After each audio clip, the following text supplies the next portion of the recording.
welcome everybody to our Sabbath school time for a brief moment that we have our sharing time together, and then following that to our Bible study time as well today. I'd like you to just bow your heads for a moment of prayer, and then we'll continue.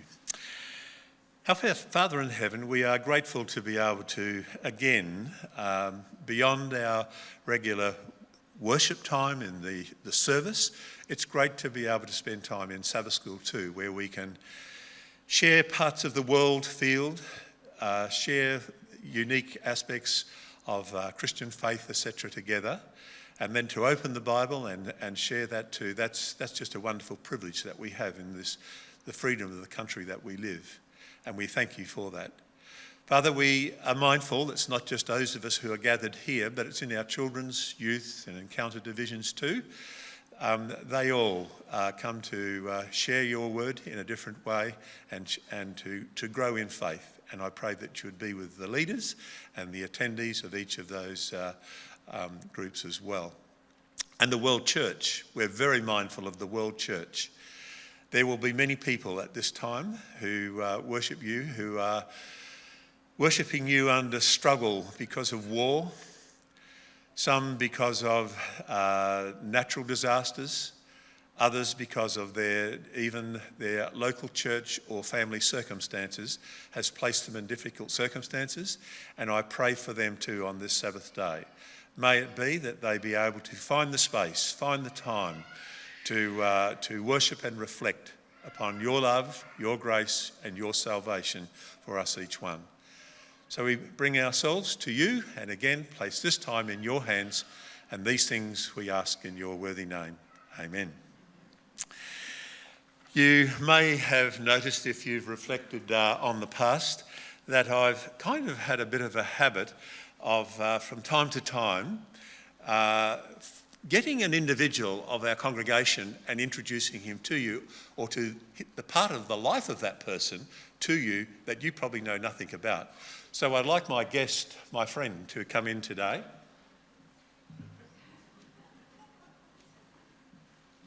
And I'd also like to tell you this is not a Pauline Hanson joke.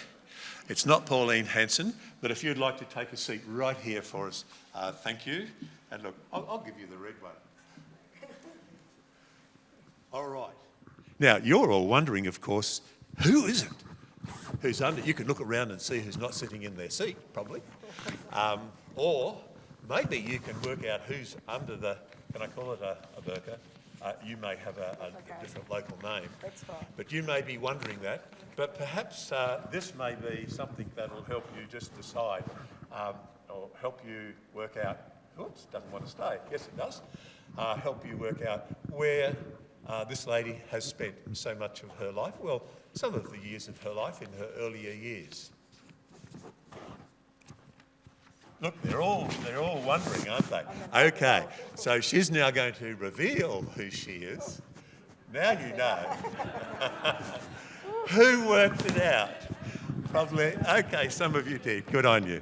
All right, so we're very happy to have Jeanette come and start part of her life, because I was wanting to get somebody who had spent some time in a mission field, and that is true for Jeanette, but I didn't know how much time and where she has spent her time, I guess, in both a mission field working for the church, and as you see here, not necessarily working for the church, but it became a mission field as well. So, Jeanette, let's start off by asking, and we're going to stay with this part of the world first, and then halfway through we'll switch and go to the other place where you worked in a mission field, which is connected to our 13th Sabbath offering. All right. How long ago and where did you go here when you went to rehab to work? How long ago was that and where? It's 40 years ago it is actually. In 1986 I went and I stayed till 1988, so about 18 months I spent in Riyadh working. Terrific, okay. Now, when you got to Riyadh, whereabouts specifically did you go and what was your work that you were involved in? I went as a midwife. A really good friend of mine was working for a company that recruited nurses to go to overseas places, and Saudi Arabia was one of those. And he said to me, would you like to go? And I thought, okay, sounds interesting. So I thought about it and I thought, yes, I will. I trusted him. He was an SDA friend, and I trusted him in what he was doing. So. Okay, so you can see Saudi Arabia on the map, folk, and the red dot in the middle is Riyadh, right in the middle of the desert. And there's millions in the city. And as you saw, I mean, it's a little bit more modern today than what it was when Jeanette went there all those 40 years ago. So here's specifically where she went. Tell us about this and what were you doing there? We lived on a compound. All the expatriates had accommodation on a compound, and there were Saudi guards on the entrance to the compound and gates closed and locked, etc. But the accommodation was good, and this was King Faisal Hospital, the compound where we lived, but that wasn't the hospital I worked at. We had to go to Security Forces Hospital, which was about a 20-minute drive away, and they provided a bus, so we were bused to work and bused home again. And I was working as a midwife in the hospital delivering the Saudi women their babies, which was great. Okay, so this is quite a challenge, and this is interesting, and we're going to find out something about Saudi life to really appreciate what she was doing. But it's interesting, I found, when I did a research on the internet, this is the hospital, now become a specialised hospital with a research centre, and the entire foreground of what you see there belongs to this hospital. So it has really developed well beyond the time when you were there, Jeanette. Would you like to go back if they asked you today? No. Is that just because you gave up nursing and midwifing? Well, partly that, but I don't think it'll be so safe now. Yeah. Things have, have changed a lot. Sure. And as you saw on the map, look at the neighbours and Iran immediately there across the Gulf, you know, so close to what is happening. And also, unfortunately, they've been sharing some of the pain that's been coming out of Iran too. But we must move on. All right, so from here, how about share with us a little, we see there's a photo of you and a friend there below the Christmas tree, and you can tell us why that was significant, the Christmas tree, particularly in an Arabian country, and a bit of dress there from other local people. Let's talk a little bit about the culture of these people. Talk about the dress, and for example, when you went to work, was this what you wore, or how did you get on? Luckily, I didn't have to wear the headgear, but we had to wear the abaya, which I've got on, so we had to put that over our clothes every time we left the compound. So it became part of our dress. Quite hot, because it's a very hot climate and humid, but the rules were such that you abided by the rules, and you knew that before you went there. And they took our passports away when we arrived, and if we went on a holiday, they had to approve where we were going, and then they would give our passports back to us.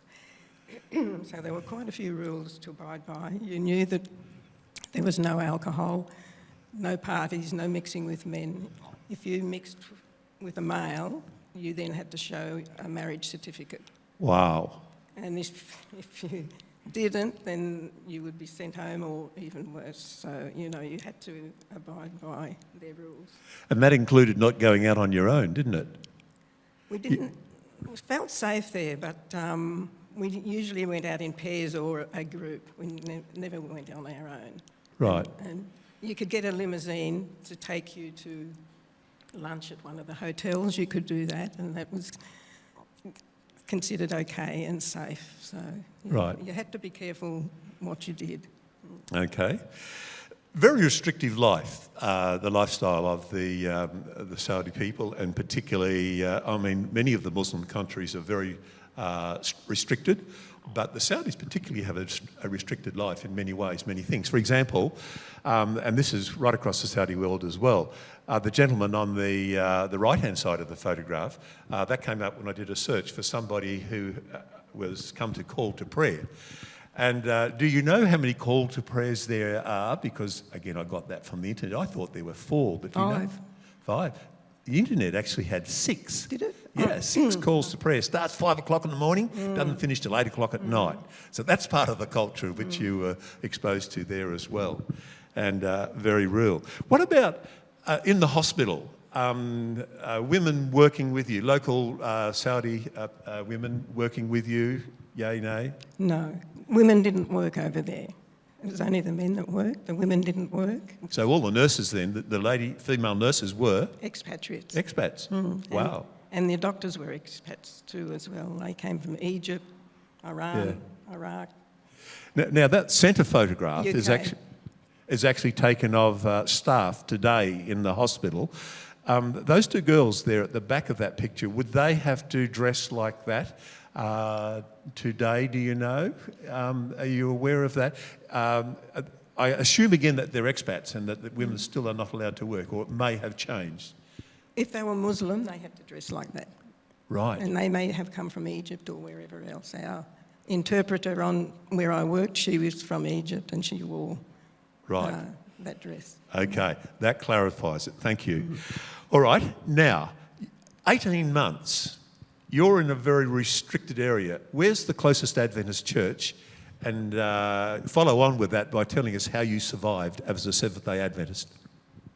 It was a big decision to make going there. I knew there were no churches, there would be no SDAs.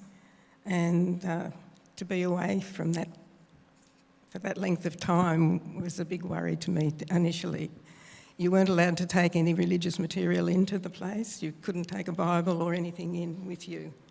If you got caught with that, then you would be sent home or even worse. Did you? I did. I couldn't go without taking a Bible. So I took a Bible and I took some small books and I took some Christian music with me, hidden in my case, and I prayed to God that it would get through okay, and it did. So it was an answer to prayer. They didn't find it, and I was grateful to have that with me. Right. But it was a test for me because it was a long time without any association with Adventist people. Yeah. Yes. Yeah, that is amazing, isn't it? And I've got to say, 18 months without an Adventist church, Adventist pastor, and limited spiritual Adventist resources, it's amazing that you survived with your faith and that you came back still as a very strong Adventist. But I believe one of the reasons why you survived, or evidence of that, is in the story of a close friend of yours. And before we get to the close friend, what are you doing here? Well, social life was a little bit restricted, so we used to have picnics out in the desert. How do you like this for a place of picnic? Wow. And what else are you doing here? They had what they called desert diamonds, so we went looking for little desert diamonds. Did you find any? We found a few, but I don't think they're that precious. Oh, okay. All right, very good. And look, there's another one. Here's a part of your social life as well. Occasionally you went to the what? Camel races. How about this? Off to the camel races we go. All right, that's amazing. All right. This is a photograph that I wanted to just share with you. Because this is a very much part of our church, the story of Jeanette with her friend Lynn Headley. Lynn Headley and Jeanette were sitting together there in the church. I can still see where they sat, with John, in the church when I first came to Erina Church those many, many years ago.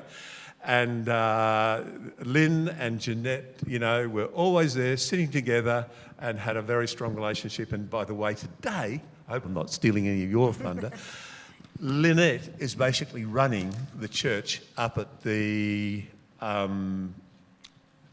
name escapes me, you're going to help me, Jeanette. Up at Katoomba, at the Katoomba Adventist Church. She's a very strong member, asking, probably some of you have been asked as well as I have, come up and preach and so on. So that's great. Tell us the story about Lynn and the involvement of what was happening while here in Saudi Arabia. I'll try and make it quick. Yeah. I was working at Sunnybank Private Hospital in Brisbane, and that was in 1985. And Lynn moved to Brisbane and was working in Sunnybank as well. Not an Adventist. Not an Adventist. I didn't know her, but we became friends in that first year. And when I was asked, did I want to go to Saudi, I said to her, how about you? Would you like to go? we were new friends. And she said, yeah, I would, I'd love to. So the two of us went off to Saudi. So she was the only person that I knew going, and that was a new friend. I was a little bit concerned because she wasn't an Adventist, and I thought, I need to let her know a little bit about me. So I said, you know, I'm an SDA, and there's certain things that I do and don't do, and that Sabbath's a very important part of my religion. And she said, that's not a problem, no worries. So I had to break that to her before we went, I felt. And anyway, in the time over there, we didn't really discuss religion. We just became really good friends. On Sabbath, if I wasn't working, she would spend Sabbath with me. And I stayed for 18 months. I had commitments at home and I needed to come home. And so she stayed for 3.5 years. We kept in contact, and later she said to me, I saw something in you that I felt I wanted to find out more about. You don't realise how people see you at times, or what influence you do have on people. I think actions speak louder than words in a lot of times. And when she came home from Saudi, she said to me, I want to have Bible studies. She had Bible studies and was baptised. Pastor Peter Cousins was Peter Cousins yeah. was the one that baptised her, and it was such a joyful day. We've been best friends for 40 years, and it's a special friendship. Yeah, okay. People, that is real mission work she's doing out there. She was living her faith, and one of the things we kind of missed out, where I've made a note here, was the appreciation of the Saudi women, particularly at the time of birth, for the work that Lynn and the other expats were doing was something that was greatly appreciated. And you don't know the limit of the impact of that either. No. You may yet be to find out what impact you've had there. But here, just witnessing to a colleague during that entire time, and the means of her becoming an Adventist and being a part of our congregation up till a few years ago when she moved up to the Katoomba area. So, yeah, I thought that was a story worthwhile sharing, and probably, like myself, probably most of you didn't know that background, and it was worthwhile sharing. Okay, now, technically, we've only got about 5 or 6 minutes before we take up our 13th Sabbath offering. But I just want to give you a quick insight also, if I could, to what happened a few years before this. You were invited, and tell us again when this happened and why did you go. You were invited to go up as, this time, not a paid person over there in an Arabian country, but as a volunteer with a small stipend. And tell us a little bit about this. I wouldn't say I was invited. I felt that I wanted to do some volunteer work, and I thought that Hong Kong had a nice hospital there. That would be a nice place to go if they needed somebody there. Well, of course they didn't. And they came back to me and said, the need is in Artawifi, in the Solomon Islands on Malaita. Would you go there? And I thought, that's not really where I was thinking of, but I thought, if there's a need, that's where I need to go. And that's where I ended up going to Artawifi Hospital. And I was a volunteer midwife there, helping out in the midwifery section and helping to train the student nurses to deliver babies there. So that was an experience in itself. It's a third world country. It's Actually, let's jump there. Oh, by the way, Lynn, that's how Artawifi looks today. Again, a few more parts of the building have been added on since you were there. But yeah, and this is this hospital, Adventist hospital in the Solomons, has benefited several times from our 13th Sabbath offering. And I think it's worthwhile remembering that as we come to our offering in just a moment. And this is a little bit of the condition around of which you had. You could only get in by how? Could only fly in or go by canoe or ship into the harbour. So, okay. So this is interesting. Was the wharf, well, now tell us something about this. Was this a culture shock for you? It was certainly a culture shock. It's very much a third world country. Very, very basic things there. That was the ward where the maternity women were. That's the bed that they would be lying on. That's the baby resus trolley.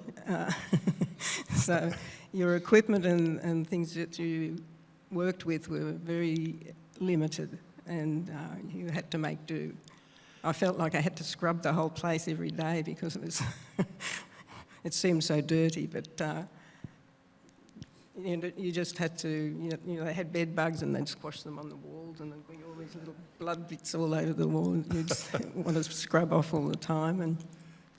But the people were lovely and they were so appreciative of what you did. And the women, they had to come long distances to have their babies, but they wanted to deliver in hospital. They would walk many miles to get there. And how about this one, Jeanette? How about this one? Bit of explanation. What's going on here? When the women came in, they had their one-talks come with them because they had to look after them when they were in the hospital. They had to bring the food with them and cook for them and feed them while they were in the hospital. The hospital couldn't do that, couldn't afford to feed the patients, so the one-talks had to do that. That is amazing, isn't it? And they would live under the beds around the place, yeah. Sorry. That's okay. If you go visiting, you take fruit or food for these folk. Things have changed, and that's incredible. In fact, one of the things that or perhaps we ought to just mention before we come to just finalising this and come to the offering, is that Lynn didn't stay there. For how long were you there as a volunteer? I was only there for 1 year, volunteer. 1 year. Then I came home. And then you came home and were? I settled in Melbourne and I was living with my good friend Marg Beattie, and I was at the Austin Hospital trained, working for home dialysis training. And I'd only been doing that for about 3 or 4 months when they contacted me again, would I go back to Artawifi because one of the staff had left the School of Nursing and they were short. And that was a big decision. And so this time you went back lecturing in the School of Nursing? So I wasn't a tutor, I'd never been trained as a tutor, but it was a big decision to go back, but I did, and that was for another 18 months, and teaching the midwifery component of their general training because they have to deliver babies when they go out into their clinics. Yeah. You had a particular difficult experience here during your volunteer time when delivering a baby. The doctor wasn't around, there were complications. What happened? At the year end, they had a week or two off, the doctors, the expat doctors, and you just hope nothing went wrong in that time. But women have babies when they want to have babies, and so it doesn't not wait for the doctor. Doesn't always work out. And this lady, there was a problem. She wasn't progressing as she should, and I knew that she needed to be delivered by either a caesarean section or somebody that knew more than I did.